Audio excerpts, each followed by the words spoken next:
morning, everyone. I'm Megan Culp, along here with Scott Michlin. Good morning. It is Thursday, February the 4th, 2021. Yes. Week 46. 47. Remember? You got it earlier in the week. Did I get it? Did I remember correctly? Yeah, and because then I forgot? was making a joke about Groundhog Day. That's right. Because it was like day 317th of Groundhog 2020. Day.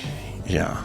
Anyway, welcome everybody. We're glad that you are with us, and we are here. We've got a great program lined up because we're going to hear from our favorite doctors. Yes. I think I can call them favorite doctors. I can right? call them favorite, and that's not a slight against other doctors we've had. These No. are just they're super friends of the show. They've been with us since like week 2, you know. Probably, yeah, I think that's true. And Yeah. they're always very gracious with their time and continue really to are. talk to us and not really are. ignore us. No, I And know. They still return They our don't calls. even mock us. It's very nice of them. Very nice of them. Exactly. So we're going to hear from the doctors. We're also going to hear from a local business owner and talk a little bit about his challenges and successes during 2020 and COVID, and then some special guests.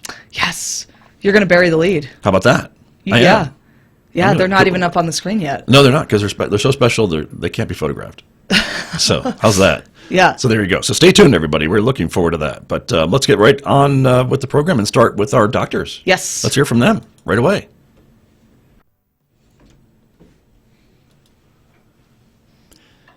Joining us now to talk a little bit about the recent developments and answer some of our probing questions, Doctors Erin Philpott and Brad Greenberg from San Juan Regional Medical Center. Good morning, doctors, and thank you for joining us this morning. Good morning. Thanks for having us. Good morning. Good to have you with us. And, of course, Megan is here. Of course. Yes. So why don't you I don't start? miss this for the world. Ladies first. Thank you. So I have seen some talk and some reports on the double and triple masking idea. So what are your guys' thoughts on that? Yeah, I can start with that one, Megan. I think it's an interesting topic coming up. I think first off, not all masks are created equally. From the thin baklava that people are wearing at the ski area, or even to the face mask with holes in it, which is obviously ineffective, to N95s that are fit tested in medical workers. So there's certainly more protection obviously provided on the far scope with the N95 that's fit tested. The double mask concept, I know Dr. Fauci has been talking about that a little bit as well. And the CDC is not formally recommending it to date, just because they are a data-based organization and will await the actual research to demonstrate that this does improve or reduce transmission from either you or protect you more. So no clear data on it yet, but I think we as a country are a little bit behind compared to other Asian countries. Where masks are kind of the mainstay. And even some countries are giving masks out to the public, high quality medical grade masks to help reduce transmission. We're not quite there yet, obviously, but I think two masks, the idea there is that you have increased protection against transmission. So you're more likely to contain your droplets, which may contain the virus. Even if you're asymptomatic, given the risk of asymptomatic transmission with coronavirus. And it also may provide some additional protection, filtration against others, or, against getting infected. So no clear data yet, but I think intuitively it makes sense at this point. Anything to add on that, Dr. Greenberg?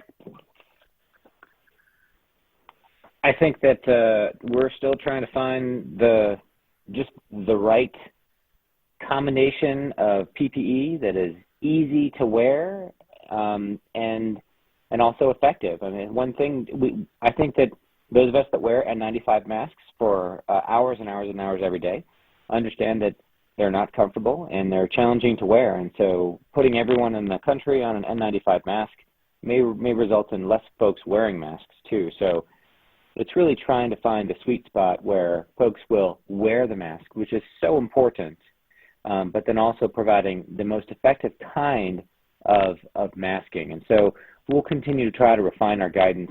Right now, I'd feel very happy if people were wearing some kind of face mask, really in any setting when they're outside of their own home or bubble, or by themselves, of course. And I think that would be the most important thing is please wear something. The science behind mask use is pretty darn solid, and we'll continue to try to provide refined guidance. And if and when we need to turn up the volume on the type or use of masks, we will make sure those recommendations are made public. Very good. Thank you, doctors. I wanted to ask you both, too, a little bit about the vaccine news. And, of course, the vaccines are being rolled out across the country, across the world, but we're seeing some of these variants of the virus as it mutates, which is typical of what viruses do, right? And we shouldn't be surprised by that. But I know the concern is, as these viruses as this virus mutates, does that affect the effectiveness of the vaccines that are being rolled out? Can you give us some insights on that? Sure, Yeah. I can talk go ahead. Go ahead. Dr. Greenberg, why don't we start with you? Thank you. Absolutely, sure. So we're following you're absolutely right, Scott. Variations and mutations within viruses occur naturally. And so having some degree of variation in the genetic structure of the virus and sometimes the way that it actually responds to the environment is a normal part. When you have a pandemic where you have millions of folks getting infected, you're absolutely going to have some degree of mutations. And some of those mutations are going to be favored from a natural selection standpoint, and then they will become like a dominant strain in a specific geographic region. And so that's really what's happened. And the three larger scale variants that we're continuing to follow include that which occurred in the United Kingdom, one in South Africa, and one in Brazil. And of course, we're always concerned about whether or not the therapeutics, including the vaccinations, are going to remain effective despite the mutations that are associated with these variants. And there has been some. The other thing that we are also concerned about is our laboratory test sensitivity with mutation as well. We want to make sure that we're still able to detect these, even though they may be a little bit different. So when it comes to the therapeutics and the vaccination in particular, it looks like the vaccinations that are on the market, Pfizer and Moderna, are both companies have basically stated that they're largely protective against the UK variant. And then they also stated that there may be partial protection, but perhaps not as much against the South Africa variant. I'm not sure, Dr. Philpott, I haven't seen any of these particular information related to the Brazilian variant. Yeah, I think both the Pfizer and Moderna vaccine trials were obviously done earlier when these variants weren't present. So the very high efficacy level was in the absence of these variants. I think from what I understand, and there's no clear data to date, is that it's probably less effective against the Brazil variant, but not, there's still some protection.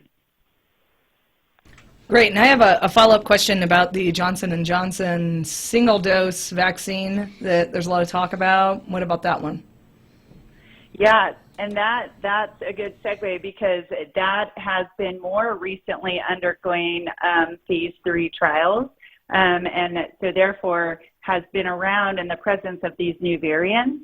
The J&J vaccine, or the Johnson & Johnson vaccine, has been found to be about 66% effective against moderate to severe COVID, and then 85% effective against severe COVID. So it sounds like they are planning to submit I believe they're going to submit this week for their EUA. It's a little bit different mechanism, and compared to the Pfizer and the Moderna vaccine, it uses an adenovirus vector, which is an attenuated common cold virus, and it carries basically the genetic information for the spike protein and works similarly to stimulate your body to make those antibodies and immune response to protect you against coronavirus. It's been tested. As I mentioned, since the start of the viruses, and in looking at the moderate to severe COVID in, for example, South Africa versus the United States, the efficacy is a little bit lower. I believe it was around 58% in South Africa, and then higher in the United States, which is I believe, around 72%, which I think just tells us that there was probably the B1351 South African variant in there when they were doing the testing. So still provides protection, not quite as good as the Moderna and Pfizer vaccine, but as we know with flu, our deaths, our annual flu deaths, even with a poor match season, go down dramatically. So I don't think anyone should be turned off if they are offered the Johnson & Johnson vaccine in the future. I think any vaccine providing, decent efficacy is fully worthwhile. Thank you. Dr. Greenberg, anything to add? Sure. I think that one thing I'd like to feel folks to be reassured by is that the viral vector or adenovirus-based vaccinations have been used before. They've been used in some really fascinating, rapidly developed revolutionary vaccines like the Ebola vaccine. But also, so that's and the tests that they've been doing for this really are extensive. They've gone through the full set of phase 3 trials, and the data being presented with the EUA application will be very interesting to review. But I think that it's important for everyone not to be confused or turned off by efficacy numbers that can be somewhat confusing. Like Dr. Philpott said, if the vaccines are available, they've been demonstrated to be safe, and they've been demonstrated to be effective. And so I would encourage, if there comes a time where you have to pick and choose between these particular vaccines, really any of them that are available would be good. I mean, we don't give live attenuated vaccines to certain subsets of patients, like immunosuppressed patients and whatnot, but largely these vaccines are great for the whole population. One thing that's of note is that the Johnson & Johnson vaccine should be available for folks that are 18 years and older. The Pfizer vaccine itself is recommended for those that are 16 and older, and the Moderna vaccine is for 18 and older, but they are doing a subset, a study at this time for those that are between the ages of 12 and 17. So much will continue to change with vaccination for COVID, and we'll try to stay on top of it, and we'll, the most important thing is try to figure out how to get whatever vaccines are available into the arms of our local community. And so there's many different opportunities for folks to get vaccinated in our community.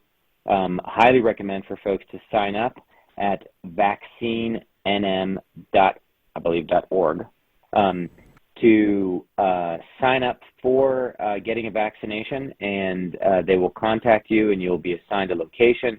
So highly recommend getting vaccinated for COVID in whatever form is available.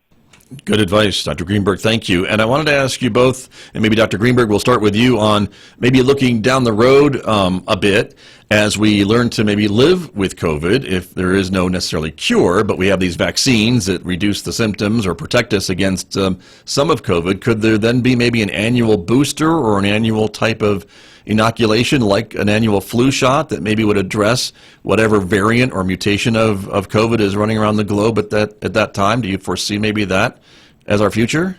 Dr. Greenberg? Well, great question, Scott. I actually think that the science is still out on that. I think that and these are the questions that lots of us are asking, and we're asking folks at the state, and we're asking folks at the CDC, and the answer is we don't quite know yet. I think that it does sort of logically follow suit that perhaps a booster would be required. We don't actually know what the duration of immunity conferred by vaccination is at this time. Looks like it's 9+ months, but the plus is really sort of fuzzy. And those folks that got this vaccine initially, they're still being followed over time to see what the magnitude of their the antibody and cellular immunity response might be over time. And as far as perhaps looking at boosters, so to speak, for variants, pharmaceutical companies are also looking at that. I believe that they're looking at, I do not recall if it's Pfizer or Moderna, but one of those companies is looking at a specific booster for the South Africa variant to see, and basically to tailor how the immune response can also need to be sculpted as we see evolution of the virus itself. So great question. Don't have a discrete answer yet, but those are the questions that we're all wondering about. And when we have some good answers, we will get them right to you. Appreciate that. And just to be clear, though, that even with the current vaccines that we have, any of them would offer some protection against any of these variants. That's what we understand, at least. And I do have a follow-up question. If I have already had COVID, which, and by I don't mean me personally, I just mean, speaking on behalf of those who have. Recovered from COVID. Recovered, right. Yes. Okay. Thank you. So, Here to help. yeah, if one has already had COVID, do they need to get the vaccine? Or, I mean, maybe we don't prioritize those people? Is there some sort of system like that? Yeah. So the recommendation go ahead, Dr. Philpott. The recommendation is basically, so there's no harm in getting the vaccine if you've already had COVID. We think the durability of the vaccine is probably, or could be longer. So really the guidance is more of an altruistic guidance of, we do know if you've had COVID, you recover from COVID, you have at least a 90-day period where you will be highly unlikely to get COVID again, that your body has immune protection against recurrent infection. It may be even up to 6 months, a newer study showed, and then it could be even longer than that. So the idea is if vaccines are available as we roll this out to the general public and all the high-risk people, that you could kind of get in the back of the line, so to speak, given you have some protection. However, as I said, there's certainly no harm in doing it if the vaccine's available to get. So that's kind of the recommendation to date. It's important, though, however, if you do have an active COVID infection, that you are through your full quarantine or your full self-isolation, period, before you present to get the vaccine, as to not to expose others. Right, that makes sense. And one final question for you, too. Schools are reopening. What are our thoughts on that, and any wisdom on that? If I was a parent sending my kiddo to school, or a teacher, what do you guys have to say to that? If I could, can I piggyback onto Dr. Philpott's answer for the previous question? Yes. I think that one thing that folks are asking is, well, what does that mean for me? And when can I get my vaccine? And if I've had COVID, or if I get COVID after my first vaccine and I have to go in for a second one, when can I go back for my second one?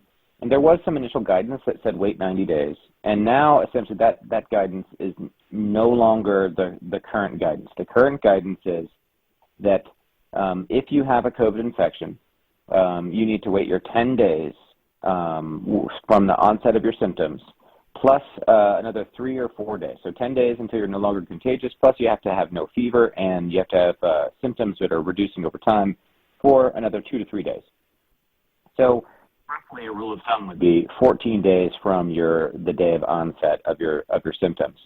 And then based on vaccine availability, the recommendation is get the vaccine. So you don't have to wait for 90 days, although immunity is thought to last for at least that long. So I think that's the important thing. And if you get it between the first and the second doses, you can still get the second dose. You just may have to reschedule, so it's 10 days plus, say, 2 or 3 days, or roughly 2 weeks from the onset of your symptoms. So I think that's important for folks to know, is that, yes, get the vaccine. It may have to be delayed a little bit, but it doesn't have to be delayed a lot. And there's still a benefit associated with getting the vaccine. Great, thank you. And do you want to touch on schools, Dr. Greenberg? Absolutely. So there's been some, at least within the United States, and also some within Europe. I would say that a lot of this guidance sort of predates the variants and some of the changes that have occurred since the variant presentation within continental Europe. But basically, it looks like the United States experience has been such that with adequate precautions, meaning with adequate masking, social distancing, et cetera, and with adequate precautions, the spread of COVID within schools has not been widespread.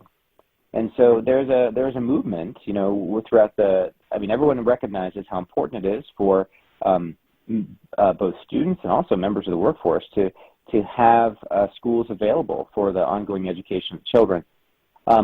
And I think that largely, if the schools are able to present a well-formulated plan, which is takes in principles of social distancing, masking, hand hygiene, etc., and often there's very creative learning models with distance learning mixed with cohorts and hybrid learning, etc., then schools can be a safe environment for children.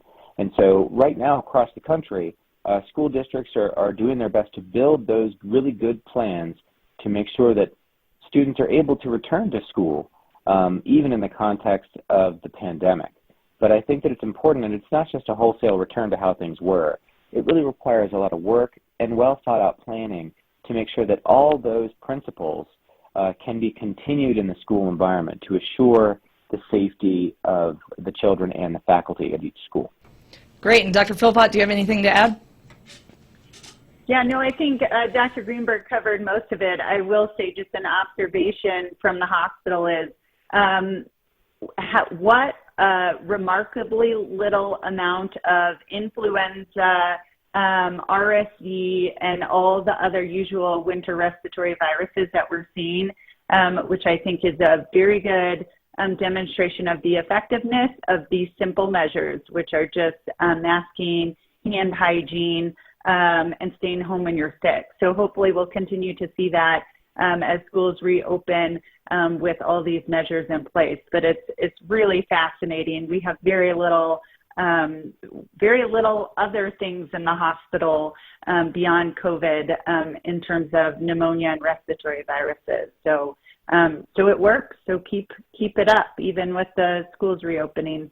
A little bit of a silver lining, if there was one. So thank you, both of you, very much for joining us this morning. We appreciate it. Thank you. Thank you, doctors. Thanks for having us. You're very welcome. Dr. Brad Greenberg, Dr. Erin Philpott, our guests here on KSJE.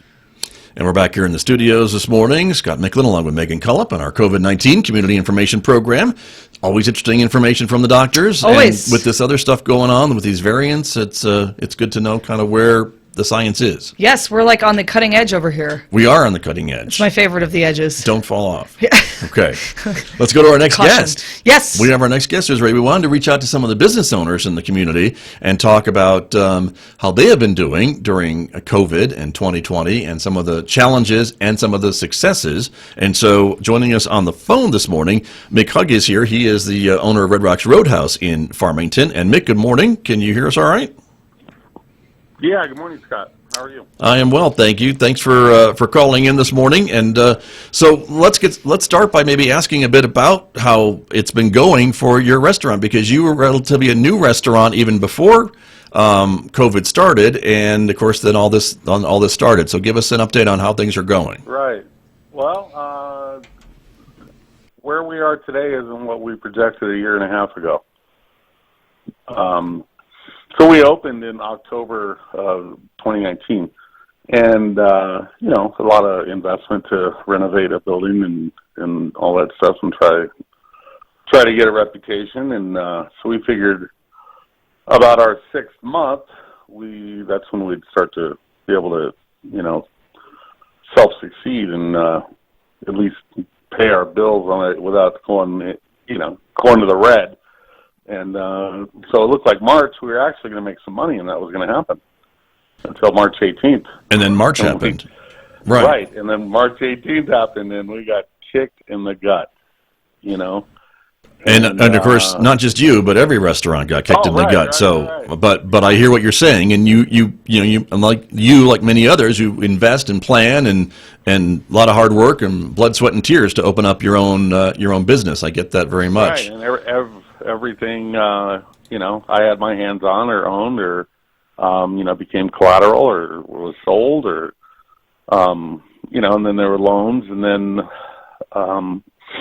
to survive basically the last 10 months, we had to borrow a little more money, and we got the first PPP, which helped. And still waiting on this second round. Not sure. I don't know what's going on, but it's taking some time. I know other people have gotten paid, but regardless, I mean, we should be self-sufficient anyway. Understood. But those programs have been helpful to you, at least the first one. Well, yeah, the one we got, yeah. Mm-hmm. Good. And of course you carried us through, right. And then the restaurant did open outdoor dining and was able to do some of that stuff. You still do carry out and those types of things even to this day, right? We're doing takeout. It's about 20% of what we should normally be doing, if we had dine-in. Compared January this year to January last year, it's exactly what it is. And the outdoor dining, I mean, for the period that we were able to do that, that was like our hottest part of the summer. It was over 100 degrees every day, and people said for breakfast it was really nice, but almost it's too hot to sit out there for summer. So I mean, we had some days. It's just been such a challenge. And then, on the roller coaster of you're open, you're closed. Oh, you're open at 25%. Oh, no, you can only seat outside. To try and maintain consistent staffing through all of that has been just a wild ride. Yeah, and that was going to be my question was, were you able to keep all of your staff? Oh, no. And then I had people that, when March, it was like total shutdown, takeout only. And so I had like 15 employees at that point. I went down to 3, And then as we kind of gradually ramped up and then it was okay, we could seat indoors at 25%. And so I needed a few more people back. And then they were really reluctant to because they were making more money on unemployment, getting an extra $600 a week. You were paying somebody $11 or $12 an hour. So I think that equated to, I don't know, $300 or $400 a week on unemployment. If it was just regular unemployment benefit, then add another $600 to that. Sure. I couldn't compete with that. Right. That makes sense. Totally couldn't compete with it. So that was an issue. Understood. And so, and I guess Mick, literally just been a struggle. Understood. And I'm sorry to interrupt you. I just wanted to ask you about, you mentioned you were part of that Paycheck Protection Program, and I thought that the point behind that was that you could maybe keep some of your folks on the payroll and still be able to pay them even if you didn't have a job for them or keep the team intact. Is that what happened with that first round that you mentioned? For a while? But again, it all went towards where, it's supposed to go, but again, if you say, okay, well, I'll pay you, the hours you were working before, their unemployment was still more. Understood. You know what I mean? Yeah, I do hear you. It was hard to keep them employed with that. I had to actually, bring in a couple of new people, obviously. But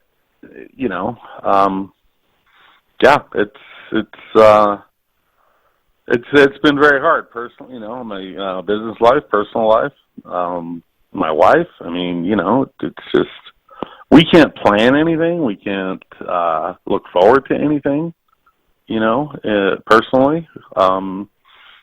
It's just, there's a reason during this whole COVID thing that, suicides and depression and domestic violence and alcoholism and, all that other stuff is like, two decimal percentages higher than normal, all across the board. Sure. Well, and it's a lot of stress on everyone. I think that goes without saying. And I hear what you're saying. And there's a lot of folks. I know there's a lot of folks I'm trying to offer, assistance and help if folks are feeling some of those things that you mentioned, the depression, those thoughts of suicide. Our hearts go out to all of these families because we know it's a struggle for a lot of people. But yeah, we certainly appreciate that. I just kind of threw those words out there, kind of as a barometer to, the effects that this whole thing's taking on small business owners. Absolutely. Absolutely. Yeah. It's certainly a category of folks that have been hit, I think, hardest by this whole thing. What do you hope to see next? I know that we're slowly maybe heading towards more yellow or green. Well, yeah.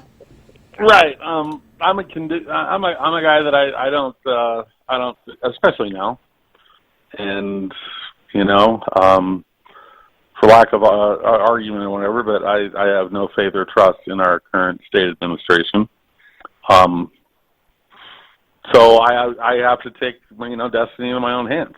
And I did that this summer. I put up a drive-in movie screen, and we served food to your car, you know, basically like Sonic, like a car hop kind of deal. You pulled in, and you got a menu, and we tell you where to park, and then a server comes out to your car and takes your order, and we served real food. I mean, you know, it was tacos and enchiladas and burgers and sandwiches and salads and pizza, and, you know, so it wasn't just popcorn and red vines, you know. And I thought that was going to fly, because there was absolutely nothing else to do for families or couples or, you know, people in general in the evening to get out of the house at that point. And we blasted all over social media, and, you know, we had some good nights, but it just wasn't as gangbusters as we had assumed or really thought it would be. So anyway, you know, I gave that a shot, and yeah, we'll still do events. We've done a concert last week before last. We did a live stream, first ever live stream UFC fight on the big screen. Had a, you know, average turnout for it, I'd say. I see. And currently, in all of this, I'm opening 2 new restaurants. You are? What restaurants? Yeah. It's people laugh at me, they're like, "You're crazy." I go, "I know." You know, I've lived through this long. I got to be. Well, I now with the lack of Bernardonis, which was sad to see go away. I think there's a great Italian market, and that's kind of my forte anyway. And it's going to be called Mama Bersani's. And it's going to be located right here at Red Rocks Roadhouse, and it's for delivery only. That's very good. Well, I mean, I think Right. that I can speak for everybody that I love the ingenuity there. I'm sorry it didn't work out as we maybe would have hoped, but that's a very smart idea to try to keep things going. And Mick, we certainly enjoy having you today, and it's been a pleasure. And so thank you so much for coming on. Right. Thank you. And we're also going to try a little Korean concept, and we're working this across the board with all the delivery platforms. So, you know, you go onto one of their sites and you search Korean food. Well, there is none. Nice. Well, there will be. You know, we're going to call that one Soul Food Kitchen. And that'll be in Farmington too. All 3 restaurants here in town. All 3 are all one kitchen Very good. at Red Rocks Roadhouse. Okay. The other 2 are delivery only. Understood. So right now it's a real hot thing called virtual restaurants or ghost kitchens. You might want to look it up. Right. Well, So, I mean, it's smart, you know. it is smart. You can do it. If you're not adding any equipment or inventory or labor, then, you know, go for it. I It, totally agree. Well, thank you for sharing that with us this morning, Mick. We appreciate it, and much good luck with these 2 additional restaurants. Let us know when you're going to be serving, because we're shooting February 15th. We're supposed to do a photo shoot with DoorDash on the 12th, and Valentine's Day is not only Valentine's Day; it's my wife's birthday, so I'm kind of committed that day, I think. very nice. I think you should be. That's true. All right, sir. Well, we'll look forward to it, because anyone who's seen me knows I haven't missed a meal in a long time. So Right. Can look confirm. look forward to Can it. confirm. Mick, thank you very much. If you don't mind me adding another cool thing, and it's really taken off as I knew it would, today, because people in Farmington tend to be the last-minute shoppers, you know. We're doing a Super Bowl party catering package. So you call us, we have the food ready, we'll either deliver or pick up, and it'll all have heating instructions, and it's package for 4 people in your house for a whopping $59. There you go. We've already Okay. sold about 20 of them in the last 2 days. Thinking outside the box. Got Like it. to. I guess that's my message and my point. You know, I could be, again, because I have no trust or faith in what, after what we've been through, you gotta make your own. Got to make your own way. There you go. All right, Mick, we've got to go. But appreciate you guys. Yes, thank you very much, and much good luck. We thank you for calling in. Okay, thanks. Have a good day. Take care. That's Big hug from Red Rocks Roadhouse and 2 other restaurants that apparently are going to be coming online here in the next few weeks. Yeah. So, like I said, you got to appreciate that. I mean, you have to be a pretty intrepid individual to open a restaurant anyway. It is, right. You want one of the, I think, the hardest small businesses that people can get into. So. Right. There's not the profit margins I don't think are huge. No, in most restaurant businesses. And you kind of do a timing thing, right? You know, you're going to have, sometimes you do a soft open and get everybody, working together, and then, you try to peak, and then you get your customer base starting, and then, with COVID, it just, the timing couldn't have been worse. You got to really, he's clearly passionate about it. You got to really want it if you're going to be a restaurant owner. Definitely. Yeah. Definitely. Well, we appreciate him calling in. Thank you very much. And then we have another guest on the program, our surprise guest, who I haven't even talked about this morning, right? Let's talk to them. I think we need to talk to them, you bet, because they're on the phone right now. Good morning. You're on KSJE. Thanks for calling in. Good morning. Good morning. Is this Madisyn? Yeah. And Jaycee? Yeah. Yeah, thank you for calling in, Madisyn and Jaycee. We wanted to get you on the show because you both have been doing some really cool things and raised some money for the hospital, right? Yeah.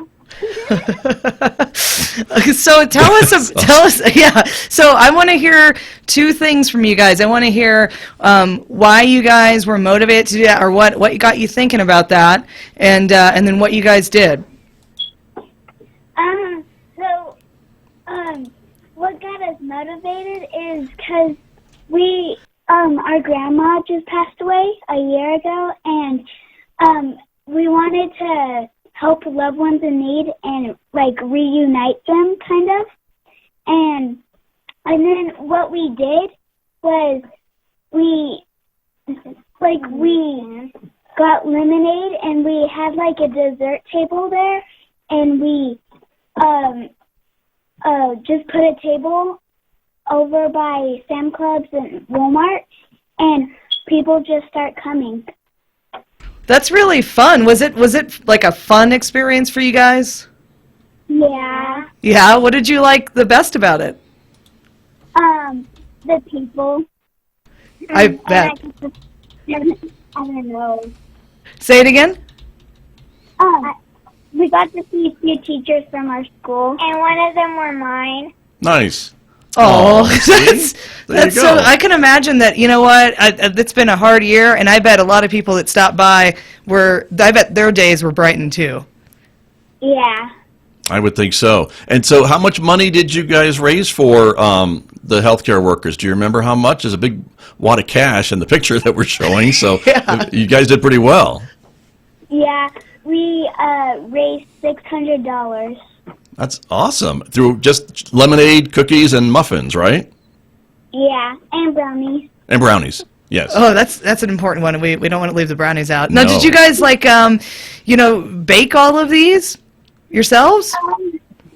No, we didn't bake any because we didn't know if someone's allergic to any or the condition right now. So we store-bought all of them, but we did home make the lemonade. Nice. That makes sense. There you go. Yeah. Well, congratulations, and thank you for doing that. And are you going to do it again? Do you think, or what's next? What are you guys going to team up on next? I think we are going to do a lemonade stand again next summer. This summer? Okay. I guess. Well, let us know so we'll know where to go. All right? Yeah. Okay. All right. Well, thank you. That's Madisyn. Madisyn, you're 11 years old, and Jaycee, you're 8. Yes. Okay. Well, thank you both for calling in this morning. Thank you for having us. Absolutely. You guys have a good day. You too. All right. Thank you. Aww. I know. I'm like, Right? I can't handle how adorable that was. Very sweet. Thank you both. That's great. But I know. See? Speaking of they're the next generation of small business owners right there, or They could nonprofit be. leaders or something. That's right. Well, I love it. To get outside the box, right? I know. That's what we have to do. So that's awesome. Okay, so let's talk about some of the other numbers we usually share with Let's people. wrap it up with numbers. On the show. And so I'm getting to that right this second. Here we go. Like that. There it is. Okay, there it is. All right. So the numbers have been coming down.